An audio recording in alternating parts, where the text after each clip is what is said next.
Now, I'd like to do a video on Mel Brooks, and in order for you to understand Mel Brooks, you have to realize that he plays multiple roles in life and in the movies, okay? But Mel Brooks is Mel Brooks. So we're going to go back to the Wikipedia page and we'll do a little discussion of Mel Brooks here. Mel Brooks has produced quite a few films, and recently he's been involved in some filming, but most folks don't realize that Mel Brooks is starring in the film. Now, it's a little difficult for people, because Mel Brooks is pretty much a master of disguises. Yes, he's a master of disguises. So we're just going to try to take a look at the situation, and we'll see what we can see when you look at how he can be a master of disguises. All right.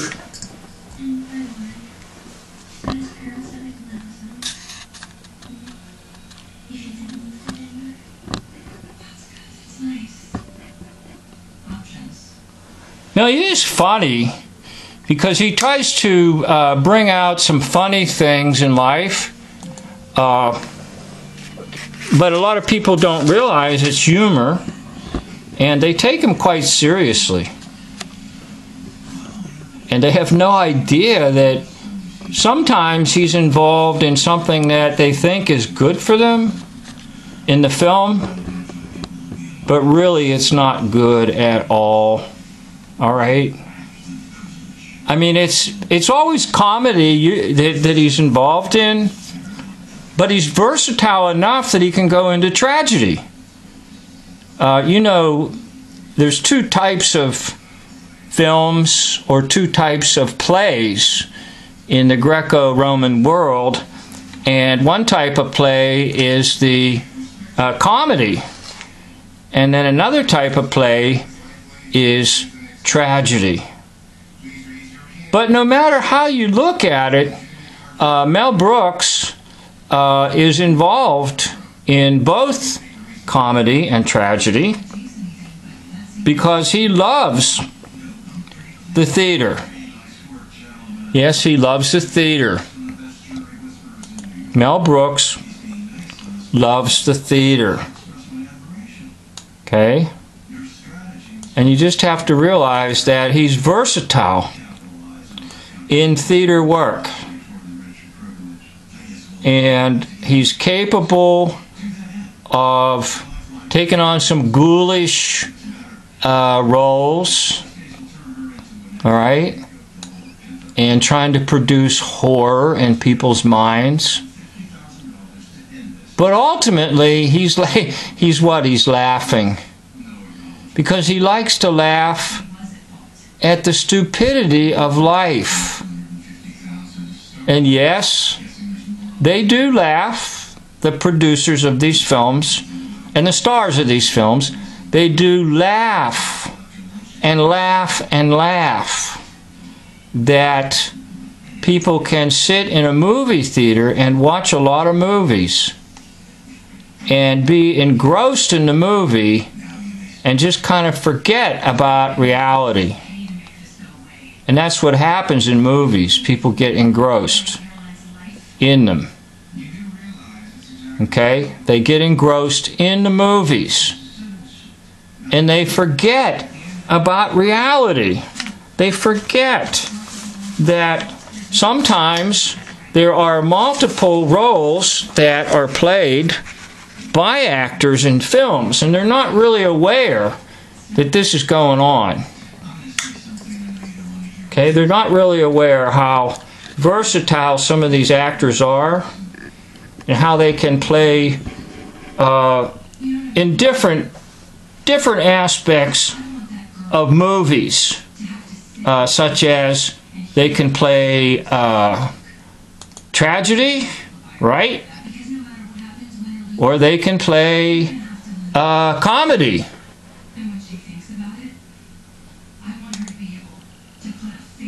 They can play comedy, right? But most of all, you have to realize that they're versatile. And because they're versatile, they can kind of switch roles. Sometimes they go from comedy to tragedy. All right?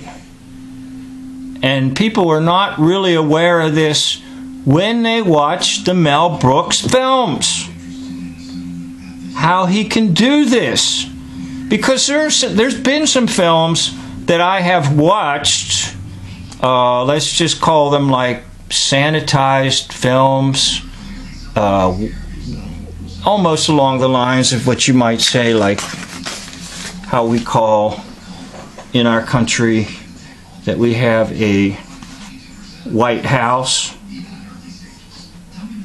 like a sanitized version of a film. It's clean, but nevertheless it's a sanitized version of a film that's really meant for comedy.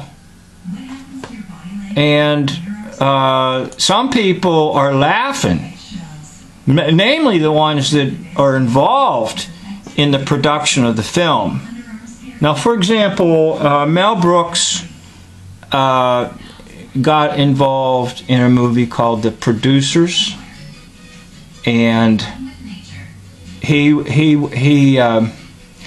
originally wanted to call it something else, but the people that were in charge would not allow that, so they called it The Producers. And it takes a very serious subject, okay, a very serious subject, and turns it into comedy. And you wonder, how in the world could someone do that? How could someone be that versatile to take the films that basically are tragic, which this one was, The Producers, okay? It was tragic, but it became comedy. And that's interesting, how some of these folks can do that kind of thing. And you know what? The public is completely unaware of their versatility. Yes, people, I'm talking about versatility. Versatility. Get it into your head.